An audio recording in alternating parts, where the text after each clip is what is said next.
Yesterday, we looked at an old X-Men book. Today, let's look at a 61-year-old Justice League of America book that features the first appearance of a character that was featured in James Gunn's Superman movie. Let's take a look. Okay, what I have here is Justice League of America number 29 from 1964. That puts this book in the Silver Age of comics. And yes, this is a 61-year-old book, which is absolutely amazing to have in this great condition. The artist was Mike Sekowsky, and the writer was Gardner Fox. I think Gardner Fox does a pretty good job in terms of a Silver Age writer for DC.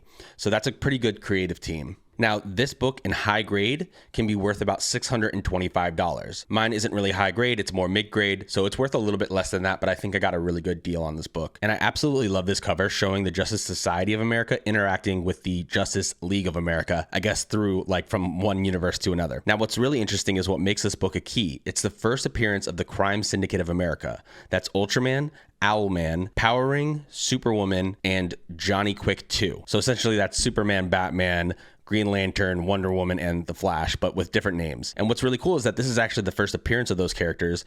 And as we know, Ultraman made an appearance in James Gunn's Superman movie. So it's really cool to have Ultraman's first appearance.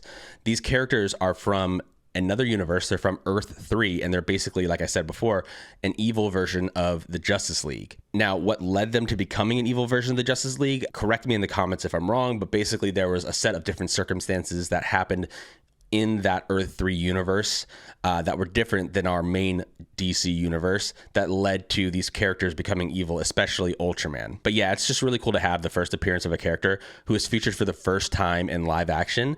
And I think they left the door open for future Ultraman appearances in James Gunn's DC universe because he goes into a black hole at the end of that movie. Spoiler, sorry. Being that Ultraman is actually from another universe in the comics, I'm thinking they're going to set him up to create the crime syndicate in whatever universe he ends up in from going into that black hole. That would be really cool. Oh, man, if they don't do that, that would be such a shame because when you kind of eliminate a character by them falling into a black hole, it's such a good opportunity to basically bring in an world kind of story, or have them go into a different universe.